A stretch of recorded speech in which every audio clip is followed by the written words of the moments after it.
Yet another selective prosecution has been designed to get the president, or at least one of his friends. In 2016, Roger Stone, a volunteer in sometimes contact with Steve Bannon of the Trump presidential campaign, wanted to know what was going on with WikiLeaks and how it might help Donald Trump. Christopher Steele, employed by the Hillary Clinton campaign, wanted to get dirt on Donald Trump to prevent him from becoming president. Both were trying to dig up fodder on the political opponent. One stands indicted today after a guns-drawn raid by the FBI, and the other is safely out of reach of Congress in London. Robert Mueller has once again found the man first and then the crimes created by the investigation. It looks to me like this is likely just about the final piece of his investigation, but only Mueller knows that for sure.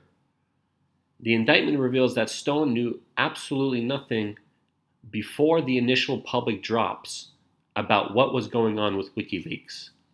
In fact, afterward, he was trying to find out through two of his connections whether WikiLeaks had more material it was going to leak and when it was going to leak at that.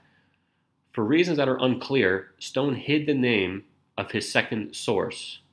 Maybe he just promised anonymity to Jerome Corsi, a well-known conspiracy theorist, and was trying to keep that promise.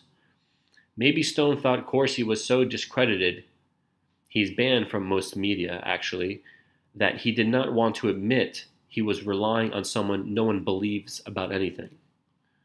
Oddly, around the same time, Glenn Simpson of opposition research firm Fusion GPS tried to hide, and for a time he did, the fact that Hillary Clinton and the Democratic Party paid for the anti-Trump dossier created by retired British spy Christopher Steele, who was talking with Russians.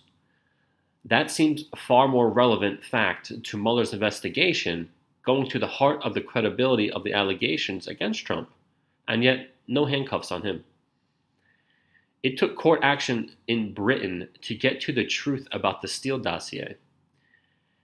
And note that Simpson stands accused by Senator Chuck Grassley in a formal Senate criminal referral of falsely denying that the anti-Trump research project continued after the election and lying about the briefing of reporters on the dossier.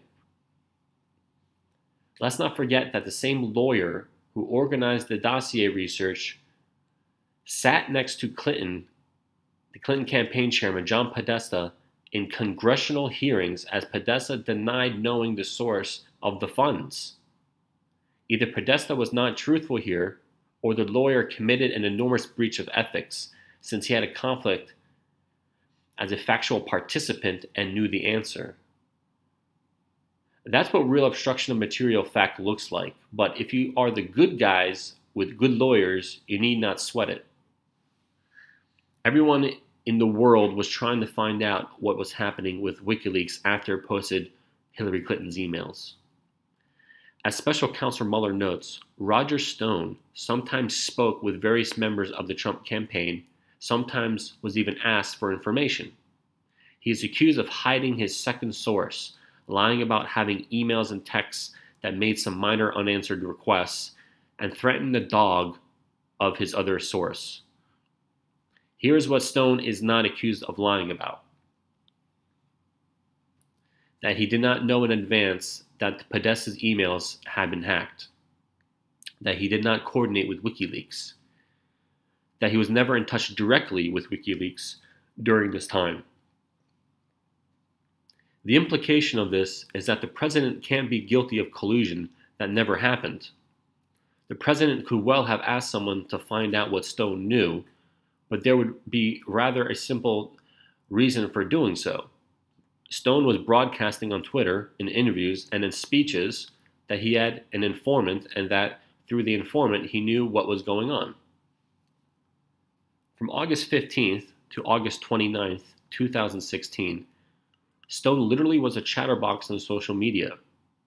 In an interview with now-banned host Alex Jones, Stone claimed he had back-channel communications and that political dynamite was on its way. In September, Stone said WikiLeaks would drop a payload of new documents on a weekly basis fairly soon. Come October 1st, Stone sent out a tweet predicting that Hillary Clinton will be done. Well, so much for a secret conspiracy. The entire sum and substance of those emails was not just communicated to potentially interested Trump campaign officials, but already communicated in public for anyone to hear if they wanted to.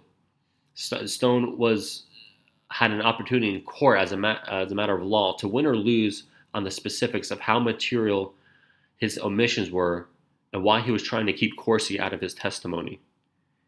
He's a first-time offender with no criminal record, and it appears after an extensive investigation of his personal, business, and family ties that this is all the Mueller team came up with. This does not in any way prove collusion, and any more than Hillary's team colluded by seeking damaging information on Trump.